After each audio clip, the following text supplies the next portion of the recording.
Hey, it's James from Light Productions. Here we got a little bit something different.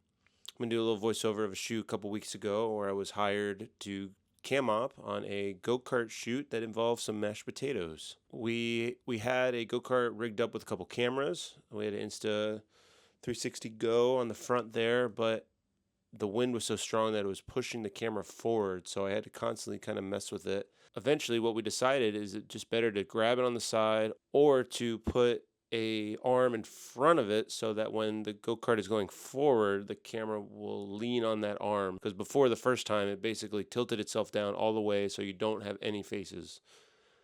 Moving on, here's some talking head points. We had a pretty simple setup. We used the shade to our advantage just so we didn't have any harsh lighting on our talent, but we did have a little fill with that bounce card off to the left of the talent there.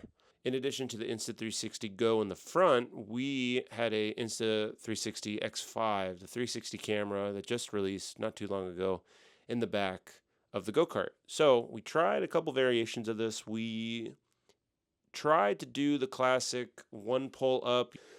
You see a lot of this in car videos when they're drifting around corners.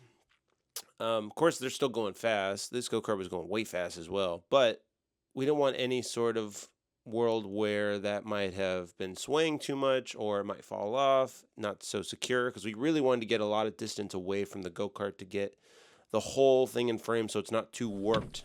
Because with these 360 cameras, when you get a little too close, everything warps a lot. So what we came up with is rigging some Cardellinis on the actual frame with some knuckles and arms coming up to get a classic rigging setup just like you would do with any other car. And it came out pretty good. We were doing some test footage before we actually handed the go-kart off to the talent. Once we got that rig off, we were able to go out there and get some handheld shots. And you can see that I'm trying to fish for some shots just so I can get a couple different passes where necessary. Also, I had to run to each side just because I know we only had so many passes with these guys. But same idea. You can kind of see in my monitor there kind of what we're looking for. It is definitely not easy to run in an easy rig, as I'm sure you can imagine. Once we got some action shots, we're doing some other passes with the go-karts, but this time instead of focusing on the actual go-karts, we were focusing on the product that they were selling. In this instance, it was the mashed potatoes. Here I'm trying to turn and make sure we see the logo clearly with the go-karts wiping in the background. Here's a couple more variations on that, but just trying to get creative, especially like I said, we only had a couple passes with these guys, so we're trying to fit as much in as we can. And sometimes that means I have to get a high angle. Here we go. I'm at the finish line. They wanted to see the world a little bit instead of just getting the photo finish. I got to make sure my focus is on point while I'm panning right to left with them, especially if they're going full speed, which I don't think they were doing the full speed, especially for camera, but you get the idea. For here, I had to play a little Director James. All right, I am set. You all good? Yep. Okay, ready? 3, 2, 1.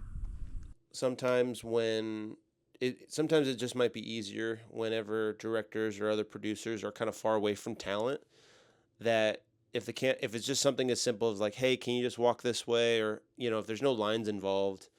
In this case, it was, hey, can you place the mashed potatoes on this stack and then just go ahead and wipe my frame. It's easier for me to just tell that to the cast instead of the director yelling from Video Village, wherever that is, to give one simple direction. So that's what I did in this case. It was a good day. The shoot went really well. I think everyone was really happy. Definitely would like to work with these guys again. And as an extra bonus, people that were operating this go-kart track said, yeah, go ahead, drive on the track out, no problem. Let me know what you think of this style of video in the comments. I kind of like doing the voiceovers and behind the scenes. And please, of course, like and subscribe. I know that sounds cheesy, but definitely want to grow this as much as I can. And if you have any production questions, please throw them in the comments as well. I'll get back to everybody. Thank you so much.